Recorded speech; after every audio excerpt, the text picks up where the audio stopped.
உமக்கு மேல் ஒருவரும் இல்லையே, எல்லோருக்கும் மேலாக உயர்ந்தவர். உமக்கு மேல் ஒருவரும் இல்லையே. அல்லேலூயா, அல்லேலூயா, அல்லேலூயா, ஆமென். இப்போதும் கூட விசுவாசம் பற்றி தொடர்ந்து நாம் படித்து கொண்டிருக்கிறோம். கர்த்தர் மேலே விசுவாசம் வைத்து இருக்கிறவர்கள் பாக்கியவான்கள், கர்த்தரை விசுவாசிக்கிறவர்கள், கர்த்தரை நம்புகிறவன் செழிப்பான்னு எழுதியிருக்கு பார்த்தீங்களா? கர்த்தரை விசுவாசிக்கிறவர்கள் பாக்கியவான்கள். கர்த்தர் மேலே விசுவாசம் இல்லைன்னா அவங்க எல்லாரும் பரலோகத்துக்கெல்லாம் நரகம் போகிறார்கள். கர்த்தர் மேலே விசுவாசம் இல்லைன்னா அவர்களுடைய இருதயத்தில் பிசாசுடைய ராஜ்யம் இருக்கிறது, தேவனுடைய ராஜ்யம் இல்லை. அப்போ தேவன் பேரில் வைக்கிற விசுவாசம் உங்களுக்குள்ளே தேவனுடைய ராஜ்யத்தை கொண்டு வருகிறது. பரலோகம் அங்கே இருக்குது, ஆனால் பரலோக ராஜ்யம், பரலோகத்துடைய ஆளுகை உங்களுடைய இருதயத்துக்குள்ளே வந்து விடுகிறது. ஆதலால் அங்கே கர்த்தருடைய பாதுகாப்பு இருக்கிறது, கர்த்தருடைய ஆலோசனைகள் இருக்கின்றன, கர்த்தருடைய வழிநடத்துதல்கள் இருக்கின்றன. அது எப்படி வழிநடத்துதல்? கர்த்தரின் மேய்ப்பராயிருக்கிறார், ஆதலால் நான் தாழ்ச்சியடைய மாட்டேன். அவர் என்னை புல்லுள்ள இடங்களில் மேய்த்து அமர்ந்த தண்ணீர் அண்டையில் கொண்டு போய் விடுகிறார் அப்படின்னு சொல்லி அவருடைய தம்முடைய நாமத்து நிமித்தம் நம்மை நீதியின் பாதைகளில் நடத்துகிறாருன்னு. அப்புறம் மரணங்களின் பள்ளத்தாக்கில் இருந்தால் கூட நான் பொல்லாப்புக்கு பயப்பட வேண்டியதில்லை, ஏன்னா அவருடைய கோலும் தடியனை தேற்றும். அப்படியே சத்துருக்களுக்கு முன்பாக அவர் பந்தி எனக்கு ஆயத்தம் பண்ணி, சத்துருக்கெல்லாம் நம்மளை கொல்லணுன்னு தேடிக்கிட்டு இருக்கிறப்ப அவங்க முன்னாடி கர்த்தர் நமக்கு ஒரு உயர்வை கட்டளையிட்டு ஒரு ஆசீர்வாதத்தை கட்டளையிட்டு அப்படி வைக்கிறப்ப அவங்களுக்கெல்லாம் ஆத்திரமாக தான் இருக்கும். சத்துருக்களுக்கு முன்பாக ஒரு பந்தி ஆயத்தம் பண்ணி என் தலையை எண்ணெயால் அபிஷேகம் பண்ணுகிறார். அது பரிசுத்தாவி நிறைவே சொல்லுது. என் பாத்திரம் நிரம்பி வழிகிறது. பரிசுத்தாவியில் நிறைஞ்சிருக்கிறப்ப சத்துருக்கள் ஒரு வழியாக வந்து 7 வழியாக ஓடுறதை பற்றியும் சத்துருக்கள் முறியடிக்கப்படுறதை பற்றியும் பைபிள் சொல்லுதில்ல. ஆக கிறிஸ்துவுக்குள்ளாக நீங்கள் உங்களுக்குள்ள தேவனுடைய ராஜ்யத்தை உடையவர்களா, தேவனுடைய ஆளுகைக்குள்ளே இருக்கிறவர்களா, கர்த்தருடைய பாதுகாப்புக்குள்ளே இருக்கிறவர்களா, ஆசீர்வாதத்தில் இருக்கிறவர்களா, ஜெயம் எடுக்கிறவர்களா கர்த்தர் உங்களை நடத்துகிறாரு. இயேசு தன்னை பற்றி சொல்லும்போது என்ன சொல்கிறாரு? நான் சாந்தமும் மனத்தாழ்மையுமாக இருக்கிறேன். நீங்கள் என்னுடைய நுகத்தை உங்கள் மேல் ஏற்றுக்கொண்டு என்னிடத்தில் கற்றுக்கொள்ளுங்கள் அப்படி சொல்கிறார். என்னுடைய நுகம் மெதுவாயும் சுமை லகுவாயும் இருக்கிறது அப்படி சொல்லியிருக்கார்ல. அப்போ நம்ம அதை கொஞ்சம் கவனிக்கலாம்ல. இங்கே பாருங்கள், நான் ஒரு வசனத்தை காட்டுறேன். மத்தேயு சுவிசேஷம் 7வது அதிகாரத்தில் ஒரு குறிப்பிட்ட பகுதியை நம்ம வாசிக்கலாம். 21லேருந்து வாசிக்கிறேன். பரலோகத்தில் இருக்கிற என் பிதாவின் சித்தத்தின்படி செய்கிறவனே பரலோக ராஜ்யத்தில் பிரவேசிப்பானே அல்லாமல் என்னை நோக்கி வெறுமன கர்த்தாவே கர்த்தாவே என்று சொல்லுகிறவன் அதில் பிரவேசிப்பதில்லை. அதாவது கர்த்தர்னு சொல்கிறது, ஆனால் இருதயத்தில் அவருக்கு இடம் இல்லை. அந்த மாதிரி ஆளுகளை பற்றி இந்த இடத்துல சொல்லியிருக்கு. அந்நாளில் அநேகர் என்னை நோக்கி கர்த்தாவே கர்த்தாவே உமது நாமத்தினாலே தீர்க்க தரிசனம் உரைத்தோம் அல்லவா, உமது நாமத்தினாலே பிசாசுகளை துரத்தினோம் அல்லவா, உமது நாமத்தினாலே அற்புதங்களை செய்தோம் அல்லவா என்பார்கள். அப்பொழுது நான் ஒரு காலம் உங்களை அறியவில்லை, அக்கிரம செய்கைக்காரரே என்னை விட்டு அகன்று போங்கள் என்று அவர்களுக்கு சொல்வேன் அப்படின்னு. அதாவது இதில் என்ன சொல்லியிருக்கு? அப்போ வெளிப்படையாக ஜனங்களை ஏமாத்துறதுக்கு கர்த்தாவே கர்த்தாவே, தங்களுடைய இருதயத்தில் அவங்க ஒரு பொல்லாத வாழ்க்கையை வாழ்ந்துக்கிட்டு இருக்கிறாங்க. ஆனால் நாங்கள் இயேசுவின் நாமத்தினால பிசாசெல்லாம் துரத்துனா ஜனங்களெல்லாம் சுகமாக்கணும்ல, அற்புதமெல்லாம் செஞ்சோம்லன்னா அவர் சொல்லுவாரா, நான் உங்களை அறிஞ்சதே கிடையாது, நீங்கள் எதை வேறு யாரு கூட இருந்துக்கிட்டு இந்த வேலையெல்லாம் அற்புதங்கள்லாம் செஞ்சுருக்கீங்க அப்படின்னு சொல்லி உன்னை அறியேன் அப்படி சொல்கிறேன்றாரு. ஆகையால் நானும் சொல்லிய இந்த வார்த்தைகளை கேட்டு, இந்த மலை பிரசங்கத்தோடைய கடைசியில் இது வருது, நான் சொல்லிய இந்த வார்த்தைகளை கேட்டு அவைகளின்படி செய்கிறவனவனும் அவனை கண்மலையின் மேல் தன் வீட்டை கட்டின புத்தியுள்ள மனுஷனுக்கு ஒப்பிடுவேன். பெருமழை சொரிந்து பெருவெள்ளம் வந்து காற்று அடித்து அந்த வீட்டின் மேல் மோதி அது விழவில்லை, ஏனென்றால் அது கண்மலையின் மேல் அஸ்திவாரம் போடப்பட்டிருந்தது. நான் சொல்லி இந்த வார்த்தைகளை கேட்டு இவங்க செய்யாதிருக்கிறவன் எவனோ அவன் தன் வீட்டை மணலின் மேல் கட்டின புத்தி இல்லாத மனுஷனுக்கு ஒப்பிடப்படுவான். பெருமழை சொரிந்து பெருவெள்ளம் வந்து காற்று அடித்து அந்த வீட்டின் மேல் மோதின போது அது விழுந்து முழுவதும் அழிந்தது என்றார். இப்போ இயேசு சொல்லியே போதித்த அந்த வசனங்களை கேட்டு அதன்படி செய்கிறவர்கள் கண்மலையின் மேல் அஸ்திபாரம் போட்டு தன்னுடைய வீட்டை கட்டினவங்களாம், அவர் சொன்னதை கேட்காம வேறு மாதிரி நடந்தவங்க எல்லாருமே மணலில் வீடு கட்டினவங்களாம். 2 பேரும் வீடு கட்டினாங்க.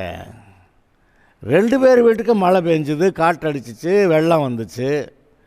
ஆனால் கண்மலையில் கட்டப்பட்ட வசனத்தின்படி வாழ்ந்தானே ஒரு மனுஷன், அவனுடைய வாழ்க்கை நிலை நின்றது. ஆனால் அந்த வசனத்தின்படி வாழாத ஒரு கூட்டம் இருந்துச்சு, அது அந்த வீடு அழிந்தது, அந்த முற்றும் அழிந்தது. கிரேட் வாஸ் இட்ஸ் ஃபால், அதோடைய விழுகை பயங்கரமாக இருந்துச்சு அப்படின்னு எழுதியிருக்கு. அப்போ இதில் என்ன வித்தியாசம்? அவர் சொல்கிறத கேட்டு அதை ஏற்றுக்கிட்டு அதன்படி வாழ்கிறத பற்றி பேசுகிறாரு. முதல்ல அவருடைய குற்றச்சாட்டு என்ன? 13வது அதிகாரத்தில் அந்த குற்றச்சாட்டு வருது. இந்த ஜனங்கள் கண்களினால் காணாமலும் காதுகளினால் கேளாமலும் தங்களுடைய இருதயத்தினால் உணர்ந்து மனம் திரும்பாமலும் நான் அவர்களை ஆரோக்கியமாக்காமல் இருக்கும்படியாக அவருடைய இருதயம் கொளுத்திருக்கிறது, காதால் மந்தமாய் கேட்டு தங்கள் கண்களை மூடிக்கொண்டார்கள் என்பதே. அப்போ இந்த ஆளுங்க என்ன பண்ணுறாங்க? அவர் கர்த்தர் பேசுகிறத கேட்கவே மனசு இல்லாமல் இருக்காங்க. ஏன் என் வசனம் உங்களுக்கு புரிய மாட்டேங்குது? அதை ஏற்றுக்கிற மனசு இல்லாததுனால அல்லவா அப்படின்னு சொல்லி யோவான் சுவிசேஷத்தில் இயேசு சொல்லியிருக்கிறாரு. அப்போ ஏற்றுக்கிற மனசு இல்லாதவங்க, கேட்டும் கேளாமல் இருக்கிறவங்க, அப்படி ஆளுங்க எப்படி முடிவடைவாங்கன்னு எழுதியிருக்கு. இதெல்லாம் வாசிக்கும்போது நமக்கு நம்முடைய இருதயத்தில் உணர்வு இருக்க கடவுது. அதை வசனத்தை விசுவாசிப்போமாக, வார்த்தையை நம்புவோமாக. அதோடைய நாங்கள் இன்னொரு வாசிக்கிறேன். மத்தேயு 11வது அதிகாரத்தில் 28-29 வருத்தப்பட்டு பாரம் சுமக்கிறவர்களே, நீங்கள் எல்லாரும் இடத்துல வாருங்கள், நான் உங்களுக்கு இளைப்பாறுதல் தருவேன். நான் சாந்தமும் மனத்தாழ்மையுமாக இருக்கிறேன், என் நுகத்தை உங்கள் மேல் ஏற்றுக்கொண்டு இடத்துல கற்றுக்கொள்ளுங்கள், அப்பொழுது உங்கள் ஆத்மாக்களுக்கு இளைப்பாறுதல் கிடைக்கும். என்னுடைய நுகம் மெதுவாயும் என்னுடைய சுமை லகுவாயும் இருக்கிறது என்றார். ஆண்டவரை ஏற்றுக்கிட்டா ஆண்டவரோட கூட சேர்ந்து நடக்கிற வாழ்க்கை சுலபமாக இருக்கும்னு அவர் சொல்கிறாரு. நீங்கள் சிறு பிள்ளைன்னு தெரியும், ஆவிக்குரிய ரீதியில் சிறு பிள்ளைன்னு தெரியும், ஆனால் அவர் பலசாலி, என்னோட கூட சேர்ந்து இந்த வாழ்க்கையை வாழுன்றாரு. இப்போ ஒரு பெரிய டேபிள் இருக்குது, அந்த டேபிளை நீ அந்த பக்கம் பிடி, நான் அந்த பக்கம் பிடிச்சி தூக்கிட்டு வர்றேன் அப்படின்னு இப்போ கர்த்தர் சொல்கிறாருன்னா அவர் பலசாலிங்க. இந்த பேலன்ஸுக்காக பிடிக்கிற வேலையை மட்டும்தான் கர்த்தர் உங்களுக்கு கொடுப்பாரு, மீதெல்லாம் வெயிட்டை தூக்குறது பூரா அவர் தூக்கிட்டு போயிருப்பார். அப்படி ஒரு கர்த்தர் உங்களுக்கு நல்ல கர்த்தர் இருக்கிறாரா இல்லையா? இப்படி நல்ல கர்த்தர் உங்களுக்கு இருக்கும்போது நீங்கள் அவரை சார்ந்து அதன்படி வாழணும்னு எதிர்பார்க்குறாரு. பொய் பித்தலாட்டம்லாம் வேண்டான்னு சொல்கிறாரு, என்னிடத்துல கற்றுக்கொள்ளுங்கள்ங்கிறாரு. நாம் அவரிடத்தில் கற்றுக்கொள்ளும்போது அவருடைய நன்மைகளெல்லாம் நாம் பெற்றுக்கொள்கிறவராக அனுபவிக்கிறவர்களாக வர்றோம். இங்கே பாருங்கள், நான் இப்போ சங்கீதம் 127 ஒரு வசனத்தை வாசிக்கிறேன். சங்கீதம் 127, கர்த்தர் வீட்டை கட்டாராயில் கட்டுகளுடைய பிரயாசம் விருதா. ஒரு குடும்பத்தை நல்ல ஒரு ஆசீர்வாதமான குடும்பமாக கட்டி எழுப்பக்கூடிய அந்த காரியத்தில் கர்த்தருடைய உதவி இல்லாமல் போச்சுன்னா அங்கே அது நல்லா இருக்காது. இன்றைக்கி சில திருமணங்கள் நல்லா எல்லாம் சந்தோஷமாக ஆட்டம் போட்டு ஆர்ப்பாட்டமாக கல்யாணத்தெல்லாம் நடத்துகிறாங்க. ஆனால் ஆவிக்கு ஒரு ரீதியில் சரியாக இல்லைன்னா கர்த்தர் அந்த வீட்டை கட்டுகிறவராக அங்கே இருக்கணும். தாவீதுகிட்ட சொன்னார், நான் உனக்கு ஒரு வீட்டை கட்டுவேன் அப்படின்னாரு. எப்படி? தாவீதுகிட்ட கர்த்தர் சொல்கிறார், நான் உனக்கு உன் வீட்டை கட்டுவேன். வீடுன்னா கட்டடத்தை சொல்லலை அவர். அவர் வந்து உன்னுடைய குடும்பத்தை, உன்னுடைய வாழ்க்கையை நான் கட்டி எழுப்புவேன் அப்படின்னு சொல்கிறாரு. அவன் ஆரம்பத்தில் என்ன சொன்னான்? நான் கர்த்தருக்கு ஒரு ஆலயத்தை கட்டி முடிக்க வரைக்கும் நான் கட்டில் ஏறி படுக்க போகிறதில்ல, எனக்கு தூக்கம் வர விடுறதில்ல அப்படின்னு கர்த்தருக்காக வைராக்கியம் பாராட்டி அவன் கர்த்தருக்காக வாழ்கிறேன்னு சொன்னான். ஆனால் அவர் என்ன பண்ணுறாரு? ஏப்பா நீ என்ன மாதிரி ஆலயத்தில் எனக்கு கட்டிடுவேன், வானம் எனக்கு சிங்காசனம், பூமி எனக்கு பாதபடி, நீ என்னத்தை நீ எனக்கு ஆலயத்தை கட்டுவ அப்படின்னு சொல்லிட்டு, சரி சரி நீ வேண்டாம், உன் மகன் குமாரனை வச்சு கட்ட சொல்லிக்கிறேன், அது பார்த்துக்கலாம், ஆனால் நான் உனக்கு உன் வீட்டை கட்டுவேன் அப்படின்னாரு. என்ன சொல்லிவிட்டாருன்றீங்க? அதெல்லாம் ஆச்சரியமான காரியங்கள். இந்த இஸ்ரவேலின் சிங்காசனத்தில் இந்த ராஜாவுடைய, நீ சிங்காசனத்தில் உட்கார்ந்துருக்கிறிய ராஜாவா, இந்த சிங்காசனத்தில் உட்கார்றதுக்கு உனக்கு குமாரன் இல்லாமல் போகிறதில்ல, எப்படி தலைமுறை காலாகாலமும் நித்தியமாக உனக்கு ஒருத்தன் இல்லாமல் போகிறதில்லன்னு சொல்லிவிட்டாரு. அது பெரிய ஷாக்கிங். இது நித்திய காலமானா அது வந்து கர்த்தர், மேசியா, தேவனுடைய குமாரன், ராஜாதி ராஜா, அவர் தான் எருசலேமிலிருந்து நித்திய காலமாக ஆளுகிறவர். அதனால தான் இயேசு யாருன்னு கேட்டால் தாவீதின் குமாரன்னு சொல்லிட்டாங்க. இப்போ நமக்கு அந்த பேச்செல்லாம் இல்லை. நம்ம என்ன கேட்க வர்றோம்? கர்த்தர் வீட்டை கட்டாராயில். இப்போது உங்களுடைய சொந்த குடும்ப ஆசீர்வாதத்துக்காக நீங்கள் கர்த்தரை சார்ந்துக்கிட்டு இருந்தால் தான் கர்த்தர் உங்களுடைய குடும்பத்தை கட்டி எழுப்புவார். கர்த்தர் சொல்கிற மாதிரி பொண்ணு மாப்பிள்ளையை நீங்கள் தேடினீங்கன்னா கர்த்தர் கொண்டு வந்து விட்டுருவார். அவர் சொல்கிற மாதிரி மாப்பிள்ளை பொண்ணை நீங்கள் தேடலைன்னா அப்போ வேறு யாரோ சொல்கிற மாதிரி தேடுறீங்கன்னா அப்போ அதை தான் வரும். கர்த்தர் சொல்கிற மாதிரி நீங்கள் தேடினா தானே வரும். மனசு அங்கே இருக்கணும்ல. இருதயம் வேறு எங்கேயாவது இருந்துச்சுன்னா அப்போ அதுக்கேற்றாப்பில் வரும். அப்புறமேலு கர்த்தர் வீட்டை கட்டுமாண்டவரே, கர்த்தர் வீட்டை, அது எங்கே? முதல் கோணல் முற்றும் கோணல்லாம் வந்துடும் கடைசியில். அப்புறம் இழுப்பறியில் விசுவாசத்தை ரொம்ப போராடி விசுவாசித்து வாழ்க்கையை நடத்தணும். என்ன பாஸ்டர் இவ்வளோ லேசாக சொல்லிவிட்டீங்க, அப்படியெல்லாம் ஆகி போட்டால் ஜெபம் பண்ண மாட்டிங்களா? ஏங்க நீங்கள் ஜெபம் பண்ணி ஆகலை அப்படிங்கிறதுனால தானே என்கிட்ட வந்து சொல்கிறீங்க. நான் ஜெபம் பண்ணி பார்த்தேன், உபவாசம் போட்டு பார்த்தேன், ஒன்றும் நடக்கலை. பாஸ்டர் எனக்காக நீங்கள் ஜெபம் பண்ணுங்க, உங்கள் ஜெபத்தை கேட்கலைங்கிறப்ப, அந்த பொண்ணு மாப்பிள்ளைய ஜெபத்தை கேட்கலைங்கிறப்ப அப்புறம் நீங்கள் என்ன வந்து கேட்டு நான் என்ன செய்ய? கையை கழுவிடுற மாதிரி பேசுகிறீங்க பாஸ்டர். என்னை நம்புனீங்கன்னா நீங்கள் அம்போங்க. கர்த்தரை நம்புங்க, பிழைப்பீங்க. கர்த்தர் உங்களை வீட்டை கட்டி எழுப்புவார். நீங்கள் யார் மேலே விசுவாசத்தை வைக்கணுமோ அங்கே வைக்கணும். அதெல்லாமல் அதை தெம்பு இருக்கிறப்பெல்லாம் எங்கேயாவது ஊர் உலகமெல்லாம் சுற்றி அங்கே நல்லா சொத்து இருக்குதா, அங்கே கவர்மெண்ட் வேலை இருக்குதா, இப்படி சம்பளம் வாங்குதா, எல்லாம் பார்த்து எல்லாம் இதெல்லாம் சந்தோஷம் பார்த்துட்டு கடைசிக்கு பார்த்தா அந்த கணவன் மனைவிக்குள்ளே ஒரு இணக்கமில்லாத ஒரு மனநிலையாக இருக்கும். அதை நாங்கள் பார்க்க தானே செய்கிறோம். சில கேஸில் பார்த்து எங்களுக்கு வருத்தமாக இருக்கும். நாங்கள் இவங்கள தான் கல்யாணம் பண்ணிக்கிடுவோம் அப்படின்னு வந்து நிற்பாங்க. நான் பாஸ்டர் என்ன பண்ணுறது, சரி கல்யாணத்தை நடத்தி வைப்பேன். ஆனால் பின்னாடியே அந்த வருத்தங்கள் அவங்களுக்குள்ளே வர்றப்ப எங்களுக்கு கேட்குறது கூட மனசு இருக்காது. என்னத்தை அப்புறம் என்ன ஜெபம் பண்ணி என்ன செய்ய? கர்த்தர் கேட்பார். அதை நீங்கள் அப்புறமேலு விதைச்சதெல்லாம் அறுக்கணும்ல. மோசம் போகாதிருங்கள். மாம்சத்துக்கென்று விதைக்கிறவன் மாம்சத்தினாலே அழிவை அறுப்பான், ஆவிக்கென்று விதைக்கிறவன் ஆவியினாலே நித்திய ஜீவனை அறுப்பான்னு எழுதியிருக்குல்ல. அந்த ஆட்டம் போடுற தெம்பு இருக்கிற வரைக்கும் மாம்சத்துக்கென்று விதைக்கிறது, அப்புறம் அழிவை அறுக்கன்னு வரும்போது மட்டும் வந்து அழுகிறது. அதை இங்கே நீங்கள் கர்த்தரை ஆரம்பத்திலே விசுவாசிக்கலை. இப்போ எல்லோரும் எனக்கு ஒரு ஆச்சரியம் இருக்குது. கர்த்தர் என்னை ஆசீர்வதிப்பார். புழுதியில் இருந்தால் கூட என்னை தூக்கி பிரபுக்களோட உட்கார வைக்கிற ஆள் எனக்கு இருக்கிறாரு. அதனால் எனக்கு பொண்ணு வீட்டிலேருந்து என்ன போடுறாங்க, இல்லை மாப்பிள்ளை வீட்டிலேருந்து என்ன கிடைக்குது அதை பார்க்கல. பொண்ணு கர்த்தர் கேட்ட பொண்ணா, மாப்பிள்ளை கர்த்தர் கேட்ட பொண்ணா, மாப்பிள்ளையா, இது குடும்பத்தை நல்லா நடத்துறதுக்கு கர்த்தருக்கு சாட்சியாக இருக்கிறதுக்கு அதுக்கேற்ற மனநிலை இருக்க மாப்பிள்ளையா பொண்ணா, அந்த பேக்ரவுண்டு ஆளுகள்லாம் அதுக்கேற்ற மாதிரி ஆளுகளாக இருக்காங்களா, அதை பார்க்குறத விட்டுட்டு எப்படி சொத்து இருக்குது, என்ன கிடைக்கும். அப்புறம் இது இப்படியெல்லாம் ஆரம்ப பைத்தியங்களுக்கெல்லாம் கல்யாணம் பண்ணி வச்சுருவாங்க. சொத்து கிடைக்குதுன்னு ஒன்று. அப்புறம் பிரச்சனை ஆன ஒரு பாடு அதுக்கு மட்டும் ஜபம் காப்பாற்றுறதுக்கு. அது எப்படிங்க? எந்த விதத்தில் நியாயம்? நீங்கள் யாரை நம்பி போனீங்க? கர்த்தரை விசுவாசிச்சிருந்தா நல்லா இருப்பீங்க.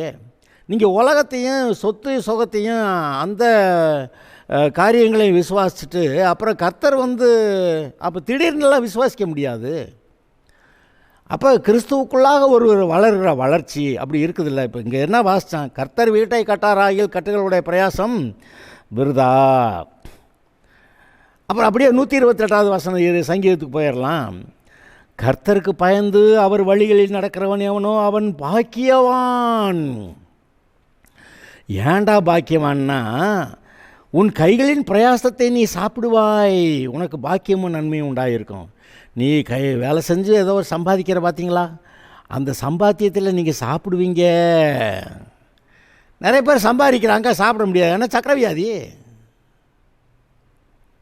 சிலர் வீட்டில் சண்டை இருக்கும், மனைவி வந்தா தின்னுப்பா அப்படின்னு சொல்லி அங்கே தட்டை தேடல. இந்த சாப்பிட்றத விட்டுட்டு சாகிறது மேல் அப்படின்ட்டு அவன் எந்திரிச்சு போயிடுவான். இந்த மாதிரி கேவலமாக என்னை மதிக்கிற ஒரு ஆள் இருக்கிற இந்த வீட்டில் இந்த சாப்பாட்டை நான் சாப்பிட்றத விட அதை விட சாகலான்ட்டு போயிடுவேன்.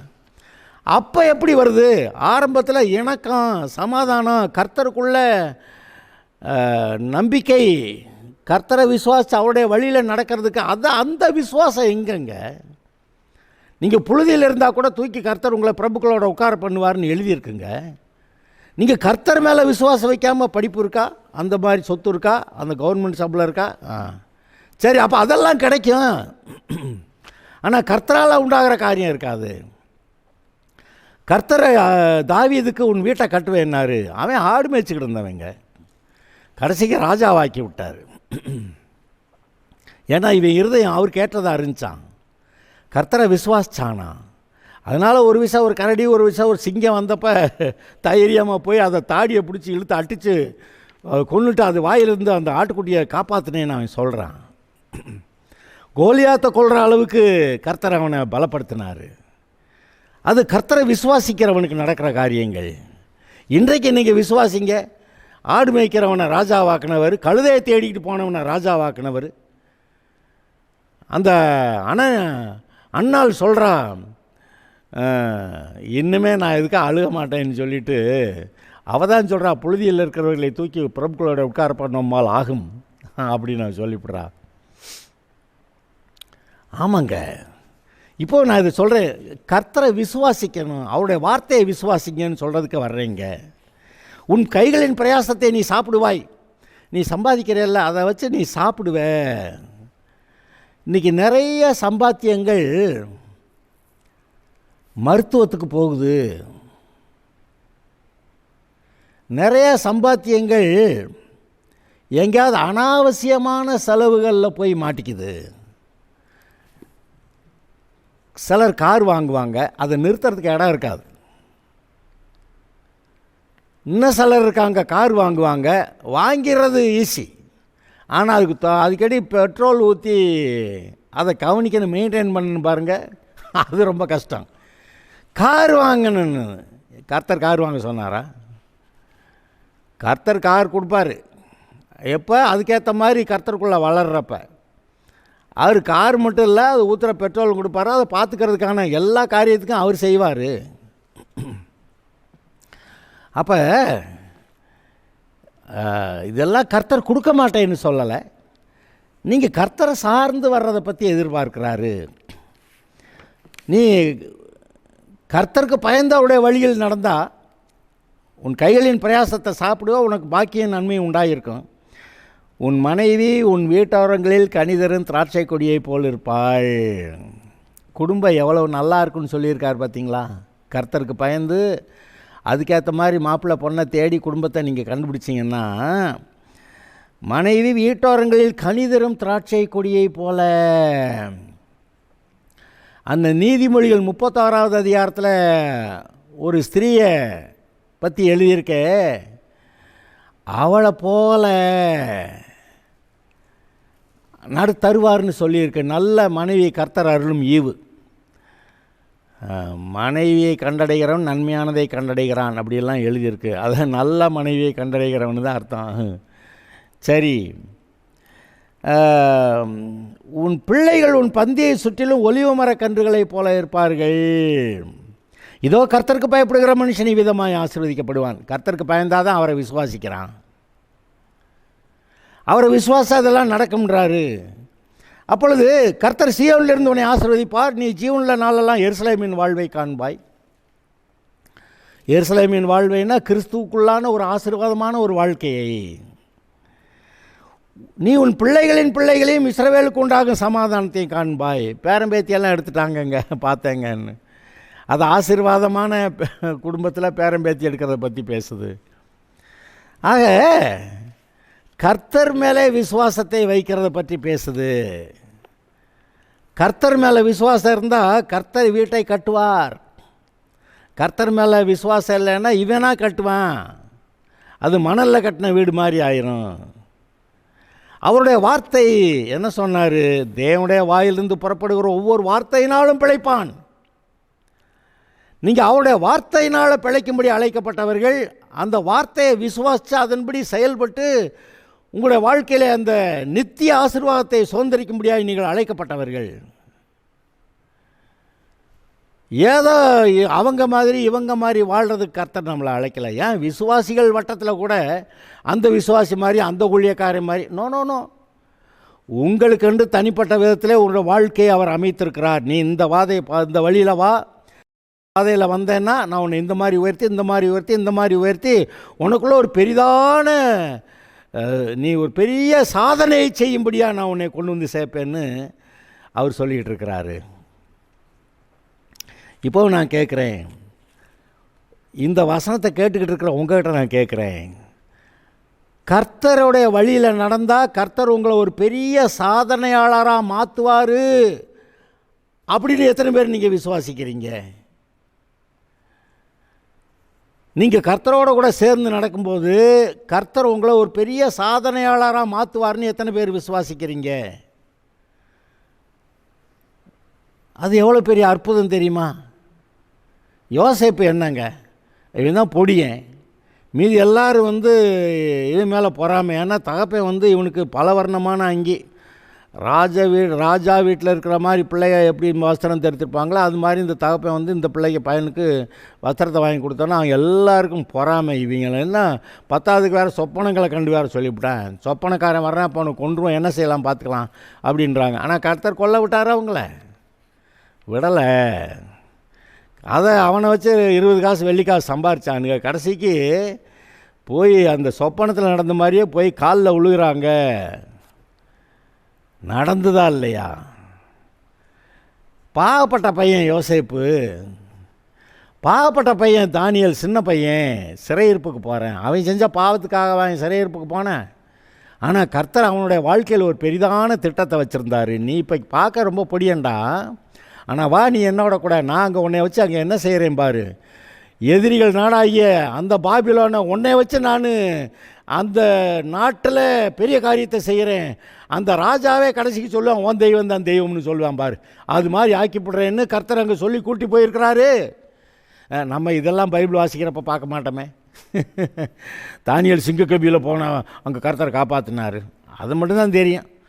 அப்புறம் அந்த அக்கினி சூளையில் கர்த்தர் காப்பாற்றினார், அது மட்டும்தான் தெரியும். ஆனால் நீ என்னை நம்பு, என் வார்த்தையை நம்பு, உன்னை வச்சு நான் என்ன செய்கிறேன் பாரு அப்படின்னு கர்த்தர் சொன்னது அதை ஒருத்தர் நினைக்க மாட்டாங்க. கடைசி சாத்ராக் மேஷாக் ஆபேத்தோட தெய்வம் தான் தெய்வம் அப்படின்னு அந்த ராஜா அங்கே சொல்லி அவனுடைய தேசமுங்க அவன் அறிய பண்ணான்னு போட்டிருக்கு. சுவிசேஷம் அறிவிக்கிறது யார்? இப்படி ஒரு சில ஆளுக கர்த்தருக்காக சாட்சியாக வைராக்கியமாக கர்த்தரை நம்பி நின்னா அந்த புறஜாதி மனுஷனாக இருக்கிற ராஜா சொல்கிறான் இந்த தேவன் தான் தேவன்னு, தானியேலோட தேவன் தான் தேவன்னு சொல்கிறாங்க. என்ன அற்புதமான காரியங்கள் நடக்குது பார்த்தீங்களா? ஆலயத்தை கட்ட போகிறப்ப அது தடையெல்லாம் வந்துருச்சு. கடைசிக்கு இவங்க தங்களை ஒழுங்குபடுத்திக்கிட்டு ஆலயத்தை கட்டலான்னு நினைக்கிறப்ப ஆகாய் சகரியா தீர்க்கதரிசிகள் 2 பேரும் தீர்க்கதரிசின்னு சொல்கிறாங்க. அங்கே செருபாபேலும் யோசுவாவும் அங்கேருந்து அந்த கூட்டத்தை நடத்தி ஆலயத்தை கட்டுற வேலையை கவனிக்கிறாங்க. என்ன நடந்தது? கர்த்தர் அவர்களை கொண்டு பெரிய காரியங்களை செய்தார். என்ன ஆச்சரியம்! அதில் இருந்த தடை நீங்கும்போது அந்த ராஜா சொல்கிறான், இங்கே ஆகாய் தீர்க்கதரிசியும் சகரியா தீர்க்கதரிசியும் தீர்க்கதரிசனம் சொல்லி ஆலயத்தை கட்டுங்கன்னு சொல்கிற போது மறுபடியும் பிரச்சனை இல்லாமல் இல்லை, பிரச்சனை இருந்துச்சு. ஆனால் என்ன நடந்தது? இந்த மாதிரி ஆலயத்தை கட்டுறாங்கன்னு அவங்க பெர்ஷியாவின் ராஜாவுக்கு எழுதி அனுப்புகிறாங்க. இது மாதிரி ஆலயத்தை கட்ட சொல்லி அங்கே பெர்ஷியாவின் ராஜா கட்டளையிட்டது உண்டோ, கோரேஸ் ராஜா கட்டளையிட்டது உண்டோ அப்படின்னு பாருங்கன்னா, அவங்க இருக்க ஆஃபீஸில் இருக்கக்கூடிய எல்லா அந்த தஸ்திராலயத்தில் இருந்த எல்லாத்தையும் பார்த்துட்டான்னு போட்டிருக்கு. பார்த்து அங்கே ஒரு சுருள் கண்டுபிடிக்கப்பட்டது. அதில் கோரேஸ் ராஜா தான் அந்த ஆலயத்தை கட்ட சொல்லி ஆர்டர் போட்டாருன்னு அதை கண்டவுடனே பின்னாடி இப்போ இருக்கிற அந்த தரியு ராஜா அவன் சொல்லிட்டான், இந்த ஆலயத்தை கட்டுறதுக்கு யாரும் தடை பண்ணக்கூடாது. அந்த தடை பண்ணிக்கிறது நீங்கள் எல்லாம் வெளியே இருக்க முதல்ல அந்த ஏரியா விட்டு வெளியே போயிருங்க, அந்த ஆலயத்தை அவங்க கட்டட்டும், அதுக்கு செல்லும் செலவு பூரா நீங்கள் கொடுங்க அப்படின்னு சொல்லி அங்கே அவன் எழுதி அனுப்பினான் என்று எழுதியிருக்கிறது. அதிலோட சேர்ந்து இன்னொரு வரியும் வாசிக்கிறேன். அந்த ராஜா எழுதி அனுப்பின கடிதத்தில் ஒரு பகுதியை வாசிக்கவா? தேவனுடைய ஆலயத்தை யூதர்கள் மூப்பர் கட்டும் விஷயத்தில் நீங்கள் அவர்களுக்கு செய்யத்தக்கதாய் நம்மால் உண்டான கட்டளை என்னவென்றால், அந்த மனிதருக்கு தடை உண்டாகாதபடிக்கு நதிக்கு அப்புறத்தில் வாங்கப்படும் பகுதியாகிய ராஜாவின் திரவியத்திலே அவர்களுக்கு தாமதம் இல்லாமல் செல்லும் செலவு கொடுக்கப்பட வேண்டும். ஆலயம் கட்டுறதுக்கு காசு எங்கேருந்து வந்துச்சு தெரியுமா? புறஜாதி மனுஷனாக இருக்க ராஜா, அந்த ராஜாவுடைய ஆளுகையில் அங்கே வருமானம், அந்த வரி போட்டு வருமானம் வந்துச்சே, அந்த வருமானத்தில் அந்த கருவூலத்திலேருந்து பணம் கொண்டு வந்து கொடு ஆலயத்துக்கு. அப்படி ஆகிப்போச்சு. இங்கே தான் இங்கே உண்மை உள்ளவர்கள், உத்தம இருதயம் உள்ளவர்கள் இருக்கும்போது கர்த்தர் அவர்களை வச்சு என்ன வேணாலும் செய்வாருங்க. உங்களுக்கு அப்படி செய்வார், அதைத்தான் சொல்ல வர்றேன்.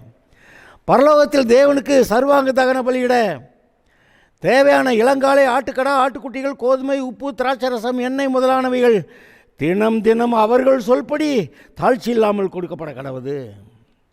எருசலேமில் இருக்கிற ஆசாரியர்கள் பரலோகத்தின் தேவனுக்கு சுகந்த வாசனையான பலிகளை செலுத்தி ராஜாவுக்கும் அவன் குமாரருக்கும் தீர்க்காயுசு உண்டாக மன்றாடும்படிக்கு இப்படி செய்யப்படுவதாக. அந்த ஆலயத்தை கட்டின ஒரு பாடு அவங்கெல்லாம் எனக்கு ஜெபம் பண்ணுவாங்கப்பா, அதுக்காக ஜெபம் பண்ணுறதுக்காக நீ எல்லாம் கொடு அப்படின்னு. பின்னும் நம்மால் பிறக்கும் கட்டளை என்னவென்றால், எந்த மனிதனாவது இந்த கட்டளையை மாற்றினால் அவன் வீட்டிலிருந்து ஒரு உத்திரம் பிடிங்கி நாட்டப்பட்டு அவன் அதில் தூக்கி போடப்படவும், அது நின்று அது நிமித்தமாக அவனுடைய வீடு குப்பை மேடாக கடவுது. ஆகையால் இதை மாற்றவும் எருசலேமில் இருக்க தேவனுடைய ஆலயத்தை கெடுக்கவும் தன் கையை நீட்டப் போகிற சகல ராஜாக்களையும் சகல ஜனங்களையும் தம்முடைய நாமத்தை அங்கே விளங்க பண்ணின தேவன் நிர்மூலமாக்க கடவர். தரியுவாகிய நாம் இந்த கட்டளையை கொடுத்தோம், இதன்படி ஜாக்கிரதையாய் செய்யப்பட கடவுது என்று எழுதி அனுப்பினான். என்ன நடக்குது பார்த்தீங்களா? நீங்கள் உங்கள் பலத்தில் ஒன்றும் செய்ய முடியாமல் இருக்கலாம், ஆனால் உங்களை கொண்டு கர்த்தர் வேறு காரியங்களை செஞ்சுக்கிடுவார். கடைசிக்கு கர்த்தருடைய ஆலயத்தை கட்டுறதுக்கு ராஜா, புறஜாதி ராஜா, அவர் தான் தேவன், அவருக்கு கொடு காசை அப்படின்னு சொல்லி தேசத்தின் வருமானத்திலிருந்து அவங்க கேட்குறதெல்லாம் கொடு அப்படி சொன்னாலும், உங்களுடைய வாழ்க்கையை பற்றி, நீங்கள் கர்த்தருடைய வசனங்களை விசுவாசிக்கிறத பற்றி நான் இப்போ பேசிகிட்டு இருக்கிறேன். கர்த்தர் வீட்டை கட்டாராகில், ஆனால் அவர் உங்களுடைய குடும்பத்தை கட்டி எழுப்புவேன்றாரு. தாவீதின் குடும்பத்தை கட்டி எழுப்புவேன்னாரு. சிங்காசனத்தில் உட்கார்றதுக்கு உனக்கு குமாரன் இல்லாமல் போகிறதில்லைன்னாரு. எது நித்திய காலத்துக்கு. அதனால தான் தாவீதின் குமாரனா இயேசு வந்தார்னு சொல்லுவான். உங்களுடைய குடும்பம் இதுபோல் ஏதோ ஒரு விதத்தில் நன்றாய் ஆசீர்வதிக்கப்பட முடியும். அவரை நம்புங்கள், செழிப்பீர்கள். அவரை நம்புங்கள், வாழ்ந்திருப்பீர்கள். அவரை நம்புங்கள், ஜெயம் உங்களுடையது. Okay, God bless you.